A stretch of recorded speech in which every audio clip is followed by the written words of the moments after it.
Professor Dixit जी, आदरणीय Padmashri doctor Vidyanand जी, हमारी बहन डॉक्टर दुबे जी, डॉक्टर दिनेश चंद्र संचालन कर रही डॉक्टर सुशील जी, आज बहुत शुभ और हर्षप्रद दिन है, अवसर है कि आज वरिष्ठ अटल वाजपेयी जी का जन्मदिन भी है और उस अवसर पर इस अवसर पर उनकी 4 कृतियों का लोकार्पण भी हुआ। इस अवसर पर हम सभी लोग यहाँ हैं और ये दोनों उत्सव हम लोग समारोह के रूप में मना रहे हैं। जन्मदिन भी हमें अवतरण का ही संदेश देता है, वो भी एक अवतार होता है। जब जीव पहली बार अवतरित होता है धरती पर आप, और पुस्तकों का भी लोकावतरण होता है। आज पुस्तकों का भी लोकावतार हो रहा है। अभी पुस्तकें लोक को समर्पित हो, अब वाजपेयी जी से इनका विशेष संबंध लोक से हो गया और इनके माध्यम से वो लोक से जुड़ गए। वो जो लोकावतार हुए, वाजपेयी जी का भी लोकावतार इसी मंगल और आज ये पुस्तकों का लोकावतार भी हुआ। ये बहुत अच्छा है और हमारा भी बहुत समर्थ है और मन से जैसा ही समर्थ हमारा सामने है। विश्वास ये है कि आप उन्होंने पार्टी में हैं, आदरणीय माता जी हैं और इधर हमारे सामने बैठे हुए हीरो जी हैं, मार्तंड जी हैं, देखिए हमारा मोदी जी हैं, वाजपेयी जी हैं, राय साहब हैं, शाह साहब हैं, हमारे देव जी हैं, वैश्वारी जी हैं और हमारे नमन जी हैं, पार्टी जी हमारे पार्टी जी हैं और बहुत से लोग हैं। ठीक है कमलेश जी भी दिख गए इसे है। सभी लोगों को मैं देख रहा हूँ। आदरणीय पार्टी जी हैं और डॉक्टर पार्टी जी भी हैं, इंजीनियर साहब अफसर जी भी दिखाई पड़ रहे हैं हमें। बहुत लोग अभी हमारे मंडल जी हैं बीच में, बहुत मेरे सभी परिचित हैं। नमन जी हैं और मैं अनिल मिश्र जी भी विराजमान हैं। इधर विनम्र जी हैं, अर्जुन पांडे जी से आए, अर्जुन पांडे जी हैं, डॉक्टर करुणा पांडे जी भी हैं और हमारे दिनेश जी भी हैं, हमारे ईमानदार जी भी हैं। सभी जितने लोग बैठे हैं मैं सबका अभिवादन करता हूँ और सबका अभिनंदन करता हूँ। मुझे इस इतनी बड़ी समृद्ध सभा में, विद्वत सभा में बोलने का अवसर मिल रहा है। मैं इसको अपने को करते मानता हूँ और अपने गुरु की डॉक्टर के साथ मैंने उनके निर्देशन में डीलिट का कार्य संपन्न किया है और उसका निर्देशन मुझे निरंतर मिला और विषय भी ऐसा था, हिंदी का स्वायत्त सौंदर्य शास्त्र विशिष्ट विषय था। उस पर उनका आशीर्वाद मुझे मिला। आज जो कार्यक्रम यहाँ आयोजित हुआ लोकार्पण कार्यक्रम का, इसमें वाजपेयी जी ने जो लेखन किया सामने आया प्रकाशित होकर के, उसमें पहले ये पुस्तक मैं शाश्वत सत्य सनातन हूँ। वाजपेयी जी की जो चिंतन है वो बहुत कुछ आध्यात्मिक है, अध्यात्म की ओर जुड़ा हुआ है और अध्यात्म का नैतिकता से बड़ा गहरा संबंध है। जो व्यक्ति नैतिक नहीं होगा वो अध्यात्म की ओर नहीं जा सकता। अध्यात्म की ओर जाने के लिए नैतिकता पहली शर्त है, क्योंकि उन्होंने दोनों को जो पुस्तकों में नैतिक पर बहुत ज़्यादा लिखा है, सबसे ज़्यादा नैतिक पर ही लिखा है और आज इसकी बड़ी आवश्यकता भी है। नैतिकता की आज बहुत आवश्यकता है किसी भी रूप में, क्योंकि जो नैतिकता के हमारे स्रोत थे, जिनसे हमें नैतिकता मिलती थी, जहाँ से हम नैतिकता सीखते थे, उस स्रोत प्रायः सूख रहे हैं। अब हमें जो परिवार हमारी पहली पाठशाला होती थी, वहाँ माता पिता, दादा दादी, नाना नानी से और वरिष्ठ जनों से जो नैतिक शिक्षा मिलती थी वो प्रायः नहीं मिलती, क्योंकि बच्चे बचपन से ही 2.5 साल से ही विद्यालय चले जाते हैं। उनको विद्यालय की नैतिकता मिलती है, लेकिन और में नैतिकता सामाजिक और चीज़ों में, और वो अपने ढंग की सिखाई हुई नैतिकता होती है। जो नैतिकता सीखी जा रही है वो वास्तविक नहीं। वहाँ तो उन्होंने अपने ढंग से जैसा विद्यालय है वैसा सिखाएगा, लेकिन जो नैतिकता हमें परिवार और समाज से मिलती है वो वास्तविक होती है। वो हमें जीवन भर हमें उत्साहित करती रहती है। तो नैतिक पर लिखना, नैतिक होना और नैतिकता की तरफ ध्यान देना हमारा इस समय बहुत बड़ा दायित्व है, हमारे कवि समाज का भी और साहित्यकारों का भी, कि हम नैतिकता की तरफ विशेष ध्यान दें। मैं सत्य सनातन हूँ, बहुत अच्छा इन्होंने लिखा है कि मैं शब्द लिया। मैं शब्द बड़ा महत्वपूर्ण है, यह अनुवाद है इसका। हमारे 4 वेद हैं जिसका जिक्र इन्होंने किया है। चारों वेद पढ़े हैं। चारों वेद में ऋग्वेद, यजुर्वेद, सामवेद और अथर्ववेद। अथर्व इनके 4 महावाक्य हैं। बराबर ये सनातन से ये प्रयास हो रहा था कि हम अपने को पहचाने, हम कौन हैं, कहाँ से आए हैं और हमारे जीवन का लक्ष्य क्या है, इस पर बराबर चिंतन होता रहा। ऋषियों ने ये खोज की कि वास्तविक में हम पहले अपने को खोज लें, मैं कौन हूँ। खोजते खोजते नेति का एक सूत्र लगाया, यह भी नहीं है, यह भी नहीं है, यह भी नहीं है, ऐसा सूत्र लगा करके उन्होंने अंतिम स्थिति तक अपने को प्राप्त किया। तो ऋग्वेद का जो महावाक्य है, चारों वेद के 4 महावाक्य हैं। उन चारों महावाक्यों का लक्ष्य यह है कि हम अपने को परमात्मा में लीन करें। आत्मा और परमात्मा एक हैं। इस जो भेदक तत्व है माया, जो हमें परमात्मा से और हमें भेद करती है, हमको अलग स्थापित करती है, उसको समाप्त करें। तो इसके लिए उन्होंने कितना परिश्रम करके एक वेद के लिए 1 महावाक्य, 4 महावाक्य बनाए। 4 महावाक्य में पहला महावाक्य है अहम ब्रह्मास्मि। अहम ब्रह्मास्मि ये ऋग्वेद का है और उसमें ये बताया कि मैं ही ब्रह्म हूँ, मैं ही अपने को जानूँ, मेरे में ही ब्रह्म है, मैं ही ब्रह्म हूँ, मैं ब्रह्म से इतर नहीं हूँ। हमें जो ये हम ब्रह्म से अलग दिखाई पड़ते हैं, ये अज्ञान है, माया है, भ्रम है। इस भ्रम को, माया को दूर करके यदि हम माया को दूर कर सकें तो हम ब्रह्म हो जाएंगे। यानी अहम ब्रह्मास्मि, में ब्रह्म ही हूँ। ये सारा प्रयत्न उनका रहा कि हम ब्रह्म के जितने गुण हैं, जितने सद्गुण हैं, उसको हम धारण करते हैं। माया के कारण हम उनको प्रकट नहीं कर पाते, इसलिए पहला प्रयास है हम ब्रह्मास्मि, हम अपने को ब्रह्म माने, हम ब्रह्म हैं। और दूसरा तत्त्वमसि, आगे जब भक्ति का आया जो वेद का, तत्त्वमसि, तत्व वह तत्व तुम हो, यानी ब्रह्म, ब्रह्म ही वह तत्व है जो सब में सम्मिलित है, जो सबको संचालित करता है, वह तत्व ब्रह्म है। ब्रह्म के अतिरिक्त कोई तत्व नहीं है जो हमको संचालित करता हो या जड़ चेतन को संचालित करता हो। तीसरा प्रज्ञानम ब्रह्म, जो प्रकृष्ट ज्ञान है वही ब्रह्म है, क्योंकि जब तक प्रकृष्ट ज्ञान नहीं होगा तब तक अज्ञान दूर नहीं होगा। सामान्य ज्ञान से अज्ञान दूर नहीं होता, यानी भौतिक ज्ञान अलग है और आध्यात्मिक ज्ञान अलग।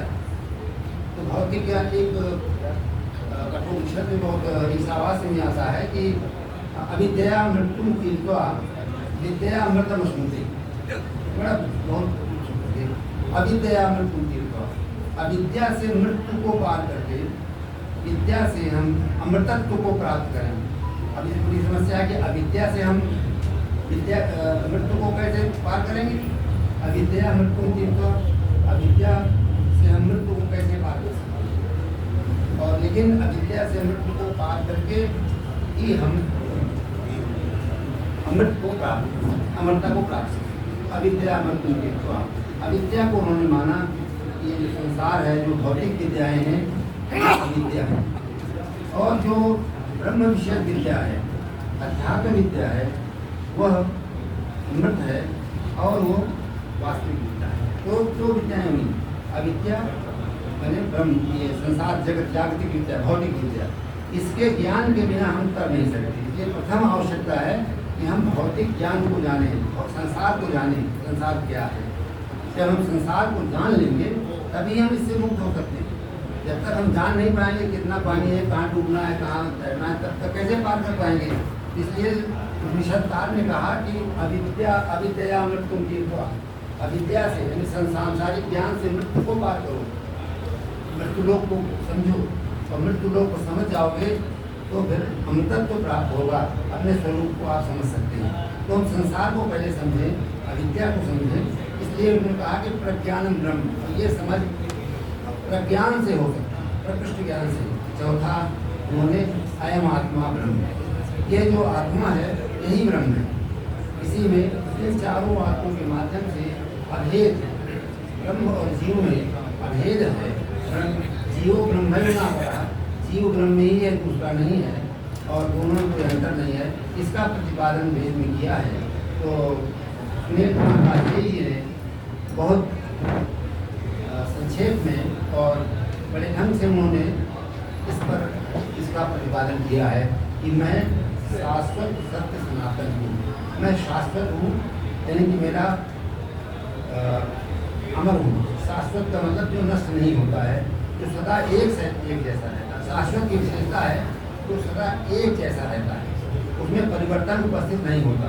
परिवर्तन हो जाए तो वो मर्त्य हो जाएगा, मरणशील हो जाएगा। जैसे संसार में निरंतर परिवर्तन होता है तो मरण धर्मा हो जाता है, मर्त्य हो जाता है। शाश्वत अमर्त्य होता है, और वही सत्य है जो अमर्त्य है, जो घटता नहीं, वही सत्य है। और वही सनातन माने प्रवाह में चलता रहता है, अनादिकाल से आगे अनंत काल तक जो चलता रहेगा वही सनातन है। सनातन का हमारे यहाँ जो उल्लेख है, इस बात को समझना चाहिए, और इसको वाजपेयी जी ने बहुत अच्छी तरह से समझा उन्होंने। क्योंकि जो दूसरी कृति है, इन्होंने लिखा कि शाश्वत भाव प्रवाह, ये भी उसी से जुड़ी हुई है। शाश्वत शब्द लाए हैं ये, तो भाव प्रवाह, भावों का प्रवाह शाश्वत होता है जब तक, अगर उसको आत्मदर्शन हो गया या उसने चिंतन किया, चिंतन करने वाले व्यक्ति के पास जो भाव है वो शाश्वत रूप में प्रवाहित होने लगता है। प्रायः साहित्यकार और कवि इस स्थिति में पहुँचते हैं, उनके पास भाव सनातन रूप में, निरंतर रूप में, शाश्वत रूप में आते हैं और उनको वो व्यक्त करते हैं। वाजपेयी जी ने इस पुस्तक में बहुत से भावों को व्यक्त किया है, और उन भावों को, और लौकिक भाव भी हैं। मैंने जो पढ़ करके देखा तो सुनील जी का वैविध्य बोध बहुत विकसित है उनमें, और कवि को अपने को स्थापित करने के लिए वैविध्य बोध की बड़ी आवश्यकता है। विषयों की विविधता, उनको बहुत ज्ञान होता है इन विषयों का, और हर विषय पर वो खोज करके कुछ न कुछ बोलता है, कहता है। तो विषय वैविध्य भी साहित्यकार की एक विशेषता होती है बहुत सी, और उसको कहा गया है ना कि व्युत्पत्ति के माध्यम से कवि को, साहित्यकार को, विशेषता कवि को जानना पड़ता है कि कौन सी वस्तु कहाँ उत्पन्न हुई है, उसके गुण क्या हैं, उसके दोष क्या हैं, उससे लाभ क्या है, इन सब चीज़ों का अपने जानकारी रखनी पड़ती है, तभी वो उपयुक्त ढंग से उसका वर्णन कर पाता है। तो वैविध्य बोध के लिए बहुज्ञता बड़ी अपेक्षित है। जो कवि बहुज्ञ नहीं है वो वैविध्य बोध नहीं प्राप्त कर सकता है। सुनील जी की विशेषता है, इन्होंने विविध विषयों पर लिखा है, तो उन विषयों पर बड़ा उन्होंने अध्ययन किया है, और अध्ययन करके फिर उन्होंने लिखा। जो उमड़ा तो वर्षा, ये इनकी, जिसमें उन्होंने जो उमड़ा तो वर्षा, ये भाव की अभिव्यक्ति है, उसको मुक्तक छंद में रखा है।